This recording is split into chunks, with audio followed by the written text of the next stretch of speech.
On les a mis en prison, ils sont ressortis de prison, ils sont au temple pour annoncer la bonne nouvelle du salut, la bonne nouvelle de la résurrection de notre Seigneur Jésus-Christ. Voilà qu'on les pourchasse pour les pourfendre, mais ils tiennent bon, ils continuent, mus par la force du Christ ressuscité, de son Esprit Saint. Alors, ils se déconfinent. Eux qui étaient confinés dans la peur, l'Esprit Saint les déconfine. Et ils sont inarrêtables. Plus on les attaque, plus ils ont la force de continuer. Mais alors on les amène au grand conseil. Alors il y a là, il faut les condamner, disent-ils. Mais il y a un homme juste, qui jouit d'une grande renommée. C'est Gamaliel qui va prendre la parole et dit qu'avant les disciples de Jésus, il y avait un Tédas, un métier qui souleva la Palestine contre les Romains. Et à l'occasion de la mort d'Hérode, cela s'est passé pratiquement à la moitié du 1er siècle, entre 44 et 46 après Jésus-Christ. Il a attiré les foules, mais quand il est parti, les foules se sont dispersées, on n'a plus parlé de sa religion. Il y a eu Judas le Galiléen, et nous savons que Judas, alors ça voudrait dire de l'hébreu. De l'hébreu, ça dit Yoreundel, c'est-à-dire loué soit elle, c'est-à-dire loué soit Dieu. Il est aussi venu, il a semé partout. Les gens l'ont suivi, des centaines, mais il a été écarté et mis à mal, et tout le monde s'est enfui. Et maintenant, serait-ce le cas des disciples? Alors Gamaliel va nous dire, Gamaliel, un homme qui jouit d'une grande renommée. Gamaliel de l'hébreu vous dit, on dit ceci, Gamliel, donc cela voudrait dire Dieu m'a fait du bien. C'est un homme qui reçoit du bien du peuple et il considère que c'est bien qu'il reçoit du peuple, cette grande renommée, c'est une grâce et lui aussi doit faire du bien aux autres. C'est un pharisien illustre de la loi. Alors, il a été le maître de Saul, c'est-à-dire le futur Paul, et se montra compréhensif à l'égard de la foi nouvelle. Gamaliel jouit donc d'une grande renommée auprès de tout le peuple. On l'aime, mais il n'utilise pas cet amour-là pour ses propres intérêts. Il utilise cet amour pour sauver les âmes, pour sauver le peuple, pour sauver les individus. Et c'est ce qu'il est en train effectivement de faire présentement. Alors il demande une concession au grand conseil. Alors il dit, permettez que les disciples se mettent d'abord dehors. Parlons entre nous. C'est ça qu'on appelle chez les petits histoire. On pourrait parler de la parole, de la concertation, du conseil. Quand il y a une difficulté, frères et sœurs bien-aimés, il faut un conseil, il faut une concertation. On ne peut plus faire le magistère dixit, l'a dit le maître a dit, la cause est entendue. On a besoin du dialogue. D'où le dialogue social à l'invitation de la Vierge Marie, non si on est dans un pays laïque, mais notre foi n'est pas laïque. Donc la Vierge, lors des apparitions, notamment entre le 13 mai 1986 et le 22 mai 1986, particulièrement le 15 mai 1986, elle avait parlé des grands malheurs de l'ennemi qui viendrait attaquer le Cameroun, par exemple, et que le Cameroun ne devrait pas riposter par les armes, il devrait riposter de manière pacifique par 5 armes. 1. La pénitence. 2. La conversion radicale du cœur. 3. La récitation du rosaire. 4. La participation assidue, consciente et fructueuse à la Sainte Eucharistie. Et 5. Le dialogue social. Et nous avons participé à ce dialogue l'année dernière. C'est ça qu'on appelle Isson, la parole, le conseil, la concertation. Parce qu'on dit dans les traditions bantou, et nous y sommes aussi, avec les petits où nous sommes, on dit bebe à Hanekanagis. Alors, quand ils se rassemblent d'eux, ils peuvent mutuellement s'enlever la poutre ou alors la paille, surtout la paille, à l'œil. Gamaliel ordonne de faire sortir les apôtres un instant. Conclusion de la concertation entre Gamaliel et le Grand Conseil, c'est quoi? Je le cite. Ne vous occupez pas de ces gens-là. Laissez-les. Si leur action ou leur intention vient des hommes, elle tombera. Mais si elle vient de Dieu, vous ne pourrez pas les faire tomber. Ne risquez pas de vous trouver en guerre contre Dieu. La crainte de Dieu. Quand on perd la crainte de Dieu, on a tout perdu. Le monde de ce temps s'est autoproclamé Dieu, avec des fausses psychologies et des fausses spiritualités laïques et des fausses philosophies. Dieu est devenu l'homme. Dieu est devenu le travail pour beaucoup d'Asiatiques. Dieu, c'est le travail. Mais est-ce que le travail peut t'enterrer? Est-ce que le travail peut te sauver? Est-ce que le travail peut te sourire? Que non. D'autres, Dieu, c'est leur argent. Mais quel argent peux-tu avoir? Quelle relation peux-tu avoir avec l'argent trompeur qui n'est que mammon et qui n'est que le faux Dieu de notre temps? Alors le conseil se laisse convaincre par Gamaliel. Alors on dit, Afou, venez jamais champ n'est infructueux à son propriétaire. Voyez-vous, frères et sœurs bien-aimés, tous les docteurs de la loi ne sont pas contre l'Église naissante ou contre Jésus.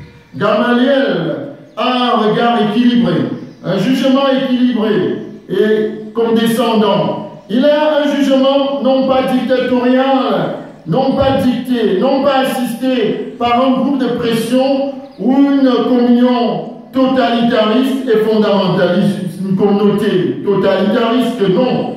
Gamaliel est courageux, authentique, son jugement fédérateur et associatif tient en plusieurs facteurs, en plusieurs plans. Plan historique, il donne les faits passés, présents et il nous ouvre à l'avenir. Il y a le plan anthropologique, il faut respecter l'homme. Il y a le plan axiologique, il faut revenir aux valeurs groupales, individuelles. Il y a l'aspect téléologique, télos, qui voudrait dire plénitude, accomplissement, fin. Alors, quelle est la dimension d'accomplissement ou de plénitude de ce qui est en train de se faire? Et surtout, il y a le plan théos logos, théologique. Gamaliel craint Dieu, l'autorité de Dieu. Et on comprend alors avec lui que la sacralité de l'acte de foi et de la vie de l'homme compte pour lui. Gamaliel offre son jugement, son discernement, sa sagesse, son intelligence, son esprit de synthèse pour faire avancer le royaume pour le bien des autres. Dieu m'a fait du bien. Il respecte l'étymologie de son nom. Alors, si on me demandait de respecter l'étymologie de mon nom aujourd'hui, est-ce que je n'aurais pas honte, moi? Si on dit Abina, si on dit Mebina, si on dit Ivou, si on dit Bissabé, on dit Aditama, on comprend, c'est la catastrophe. Et si on devait ressembler à notre nom à ce moment-là, c'est un signe plutôt de malédiction et non pas de croissance ni de prospérité. Mais comme nous sommes baptisés, je crois, et que nous vivons notre vie baptismale à la bon escient, alors en ce moment-là, nos noms sont purifiés et par l'inculturation, la rencontre entre ciel et terre. Dans l'évangile de ce jour, le peuple de Dieu offre le fruit de la sueur de son front, symbolisé par 5 pains et 2 poissons. 5 plus 2 égale 7. Dans la Bible, 7 représentent les 7 sacrements, les 7 dons de l'Esprit Saint, les 7 diacres, collaborateurs des 12 apôtres. 7 du grec, c'est dit hepta.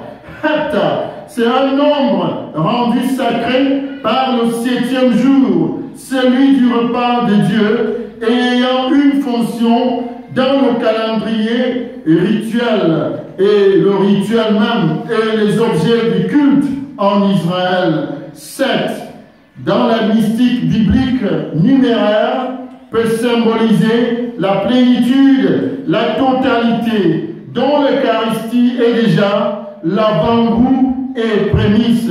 Jean-Paul II, le Saint-Pape, dans son encyclique Ecclesia de Eucharistia, nous rappelle que l'Église vit de l'Eucharistie et l'Eucharistie est créée alors à l'intérieur de l'Église. Et l'Eucharistie s'est instituée à l'intérieur de l'Église. Cette Eucharistie est le centre et le sommet de la vie de l'Église et de tous les sacrements. On peut lire cela dès l'introduction. Alors, aujourd'hui, le pape François, lors de la messe matinale, nous rappelait, nous prêtres, pasteurs, laïcs engagés, collaborateurs des prêtres, les pasteurs, collaborateurs des évêques, que nous sommes des porteurs d'espérance. À notre tour, nous sommes appelés à devenir des téléophores. Télos, qui voudrait dire fin, F-I-N, plénitude, accomplissement, phoréine, du grec. Nous y sommes, voudrait dire porter. Téléophores, nous sommes des porteurs de plénitude en Jésus-Christ, mort et ressuscité pour nous. Jésus est vraiment ressuscité, mais il ressuscite encore chaque fois que nous acceptons de devenir comme le petit enfant de l'Évangile de ce jour, comme les disciples du Christ, des communicateurs, des diffuseurs, des traducteurs, récepteurs de la plénitude de Dieu dans l'histoire des hommes.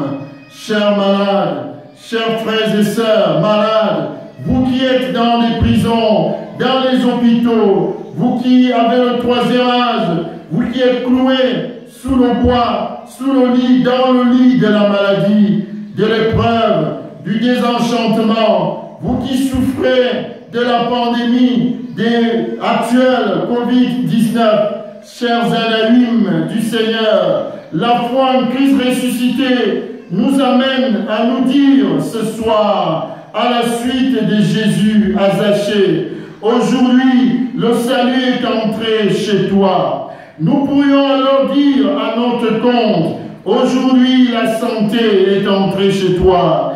Aujourd'hui, la guérison est entrée chez toi.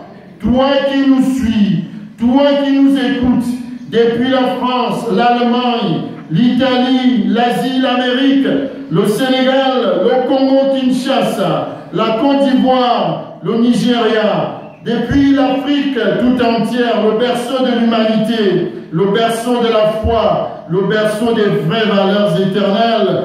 Vous qui nous écoutez depuis l'Océanie, aujourd'hui, la paix, la joie, la consolation, la force de l'Esprit Saint, la libération intérieure et physique sont entrés chez toi, sont entrés chez vous. Humez cette consolation de Dieu. Accueillez la consolation de Dieu qui vient irradier notre vie, qui vient transformer notre vie, qui vient transformer toutes nos familles, nos communautés, nos pays respectifs. Le Seigneur nous met à l'épreuve parfois pour nous apprendre à grandir, à croître, pour devenir ce que veut le Seigneur pour nous. Rappelez le Saint-Père ce matin à la messe.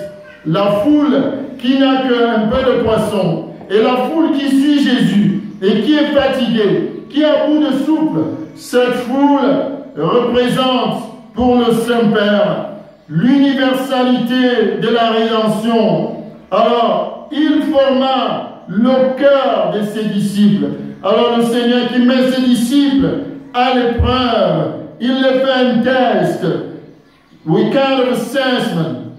The disciples of Jesus Christ are receiving today an assessment. They are in front of an assessment, and the Lord would like to evaluate their potentiality, their power, and their servantship. So what they can do if Jesus Christ is absent physically, what can they do?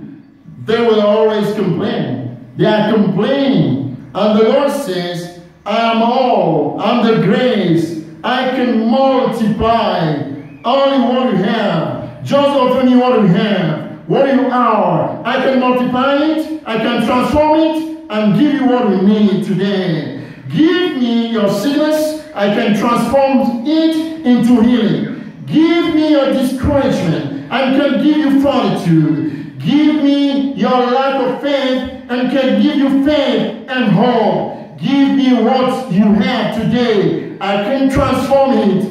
Le Seigneur forme par ce test, ce kind of assessment test, forme le cœur de ses disciples à cette proximité avec le peuple. Ils ne sont pas une aristocratie qui marche avec le Seigneur. Le plus beau, ce n'est pas l'envoûtement clérical, mais le plus beau, c'est de chercher à ce que notre nom soit inscrit dans les cieux. Comme porteurs, comme pasteurs et agents pastoraux, nous devons développer, assurer une plus grande proximité avec le peuple, avec les fidèles qui nous sont confiés, même dans les difficultés, en renonçant à nos petits congés, à nos petits intérêts, à nos petits avantages. Les disciples savent que c'est le jour pratiquement du sabbat, leur jour du Seigneur, ils veulent se reposer, et donc le fait de vouloir nourrir les peuples, les foules, ça leur perd du temps, et ils veulent dissuader Jésus. Mais quand Jésus voit, il fait. Quand il dit, il fait. Il le fait. Il fait ce qu'il annonce. En cela, Jésus est authentique. On ne peut pas suivre Jésus-Christ sans être authentique. Monseigneur Jean-Zois, de glorieuse mémoire, parlait de la capillarité pastorale et de pastorale de proximité. À nous, le Seigneur demande, donnez-leur vous-même à manger. Comment donnerions-nous à manger si nous fermons nos églises, si nous fermons nos cœurs à la foi, si nous verrouillons nos cœurs, ainsi que si nous verrouillons nos presbytères, comment pouvons-nous donner à manger? Si nous verrouillons les églises, si nous verrouillons les presbytères, si nous verrouillons notre cœur, et le verrouillement de nos cœurs devient proportionnel au verrouillement de nos presbytères, comment pouvons-nous donner du pain, mes frères? Jésus nous enseigne aujourd'hui la prière du cœur, la spiritualité du cœur, les valeurs du cœur, à savoir humilité, docilité, foi, paix, réconciliation, compassion, bonté, amour, partage, don, pardon, abandon de soi à Dieu, piété, le sens de l'autre, la sensibilité, et j'en passe. Le cœur de l'homme, c'est le paradis de Dieu. Rappelait le pape Benoît XVI, pape émérite. Notre cœur est le centre d'irradiation de l'éternité divine, est le centre de toute santé, le centre de la prospérité, le centre de la croissance, habitacle de la très sainte Trinité en nous.